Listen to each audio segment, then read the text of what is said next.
তো আমাদের বড়মার কাছে তো পুজো দেওয়া কমপ্লিট, এবার নিজেদেরও তো পেট পুজো করতে হবে। সেই কারণে আমরা চলে গেলাম নৈহাটিরই গঙ্গার পাশের একটা রেস্টুরেন্টে, এই যে উষা ডাউন অফ বেঙ্গলি কিউজেনে। ওখানে ফার্স্ট সেকেন্ড থার্ড ফ্লোর ছিল। তো আমরা লিফটে করে চলে গেলাম সেকেন্ড ফ্লোরে। গিয়ে আমরা আমাদের মতো একটা টেবিল নিয়ে বসে পড়লাম। আর ভেতরটা চলো তোমাদেরকে দেখাই। এই যে অ্যাম্বিয়েন্সটা দেখো, ভীষণই সুন্দর। আর সত্যি বলতে ওখানকার স্টাফদের ব্যবহারও ভীষণ সুন্দর ছিল। আর তোমরা এখানে বসে বাইরের পুরো গঙ্গাটাও দেখতে পারবে, সুন্দর ছবিও তুলতে পারবে।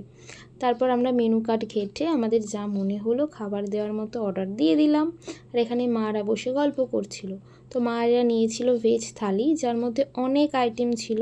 আর আমি আর দাদাভাই নিয়েছিলাম ননভেজ থালি। আমরা ভেবেছিলাম বিরিয়ানি খাবো, কিন্তু তখন সেটা ওদের কাছে অ্যাভেলেবেল ছিল না। তো চলো আমাদের থালিতে কী কী ছিল দেখাই। ছিল ফিশ ফ্রাই, বাসন্তী পোলাও, সাথে 2 পিস চিকেন কষা, চাটনি আর পায়েস।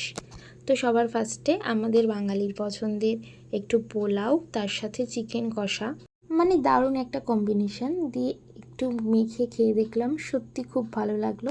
তারপরে এই গরমে যদি এরকম পাতলা পাতলা চাটনি হয় তাহলে আরও ভালো লাগে। আর এদিকে আমার এইটুকুনি খেতে খেতে ওর খাওয়া কমপ্লিট। লাস্টে সবাইকে একটা করে পানও দিল। চলো এবার অনেক হলো, বাড়ি যাওয়া যাক, টাটা।